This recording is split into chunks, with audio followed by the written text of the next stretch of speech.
Olá, galera de cowboy. Olá, galera de peão. Todas as 14 pessoas que nos acompanham aqui no Baixa Fidelidade. Aliás, quer que eu resenhe? Meu nome é Daniel. Hoje vou comentar aqui daquele que, para mim, é o álbum mais subestimado de todos os tempos. Entre os que eu conheço, claro.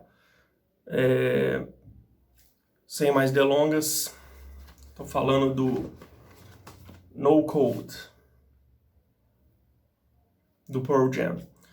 Quarto álbum da banda, lançado em 1996. Antes de falar da música em si, do que estava rolando e tal, comentar do projeto gráfico desse álbum, que é um espetáculo à parte. Para mim é o melhor projeto gráfico que eu já vi em vinil, CD, qualquer formato. Talvez fita cassete, nem sei se exista, né? Como vocês podem ver aqui, aliás, percebam que quando no CD e no vinil também, quando você abre a capa, forma-se um triângulo, né? Com uma bola, uma espécie de olho no meio, que é o símbolo, né? Do disco, né? Aqui, ó. Esse símbolo aqui, né? No Code. Essas fotos são 144 Polaroids. E o interessante é que dentro do CD e no vinil também, só que num tamanho bem maior, você tem a réplica das Polaroids e atrás você tem a letra das músicas. Essa arte, essa capa, foi inspirada na capa de um disco do Talking Heads, o segundo disco do Talking Heads, o More Songs About Beauty and Food, que aliás é um dos discos preferidos do Ed Vedder. Então são várias combinações de fotos, né? Cada CD vinha com uma combinação, cada uma com uma respectiva Polaroid e a letra atrás. Então, é um projeto gráfico espetacular. Bom,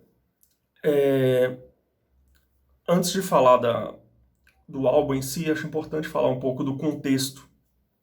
O Pearl Jam, em meados dos anos 90, possivelmente era a maior banda dos Estados Unidos e do mundo, muito provavelmente. Era uma banda que vinha de 3 álbuns muito exitosos em termos comerciais e de um modo geral, sucesso de público e crítica. O Ten nem se fala, né? Vendeu milhões e milhões, é um dos álbuns mais vendidos de todos os tempos. O Versus bateu recorde. Durante um tempo foi o disco de rock mais vendido na primeira semana, quase 1 milhão de cópias. O Vitalogy também vendeu super bem. Todos tiveram seus hits. E o No Code veio na contramão de tudo isso, né? É um álbum só formado de lados B. Muito provavelmente o único disco do Pearl Jam que não tem nenhum hit. Pelo contrário, é um disco anti-hit, né? A banda deliberadamente resolveu seguir esse caminho.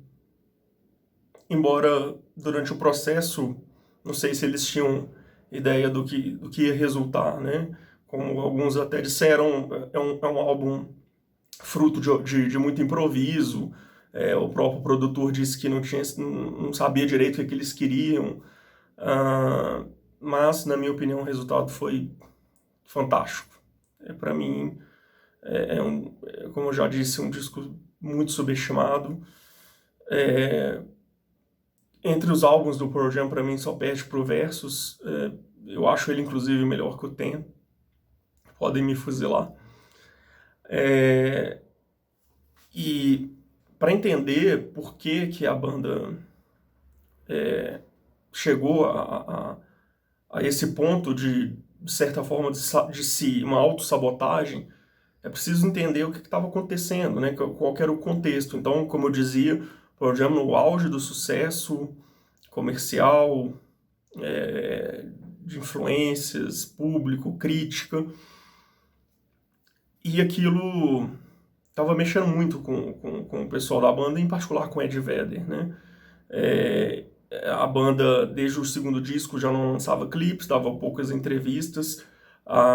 Nesse período entre o terceiro álbum e o No Code, um fanático tentou entrar na casa do Ed Vedder, pelo menos bateu com um carro no muro da casa dele. Esse episódio ele até trata na música Looking, né, que está no álbum. A banda teve toda essa super exposição nos anos anteriores. A banda brigou com a Ticketmaster para tentar conseguir que os fãs pagassem um preço mais justo nos ingressos, né, ou menos injusto, né, inclusive com a abolição da famigerada taxa de conveniência, enfim. E houve, então, não sei até que ponto consciente ou inconscientemente, a Bis, a afinada e saudosa revista Bis na época usou até esse termo, né, o downsizing, né, quando a empresa, ela deliberadamente ela quer diminuir de tamanho. Então foi esse momento do Pearl Jam, né, eles experimentaram muito, ousaram bastante e lançaram um álbum totalmente na contramão, né? Aqui você não vai encontrar praticamente nada que possa se chamar de grunge, com exceção talvez de 2 faixas aqui. Aliás, para mim o Pearl Jam nem é propriamente uma banda grunge. Aqueles que estavam esperando um Ten 2 ou uma Live, uma Even Flow 2, né, quebraram a cara. Inclusive, se é isso que você espera do Pearl Jam, passe longe desse álbum. O primeiro single, né, Who You Are, já talvez tenha sido, do ponto de vista comercial, a pior escolha de single da história da banda. Foi o primeiro single do disco, né, uma faixa que talvez a melhor classificação dela, embora muito simplista, seja World Music, né? Então todo mundo ficou se perguntando né, what the fuck, né? Que é isso? E o resto do álbum não é muito diferente.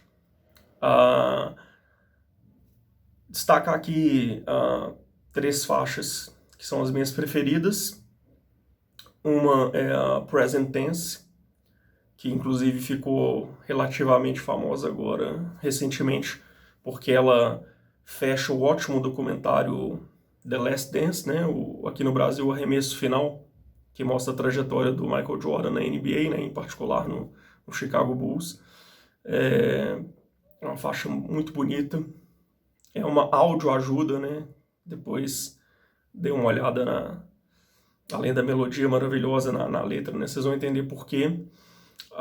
Outra que eu destacaria, Ready Mosquito, que tem um slide de guitarra bacana e um final muito bonito. E mais uma, muita música boa. Mas eu ficaria com a Hail Hail, a segunda faixa, que é a que menos passa longe do que havia sido o Pearl Jam, né? Uma faixa mais hard, né? Não hard rock, mas mais hard, enfim. Então tá aí a dica. No Code, do Pearl Jam. Para finalizar, mostrar ele aqui no meu Hall da Fama. É o meu 4º álbum preferido. Tá lá, o vinil. Valeu, galera.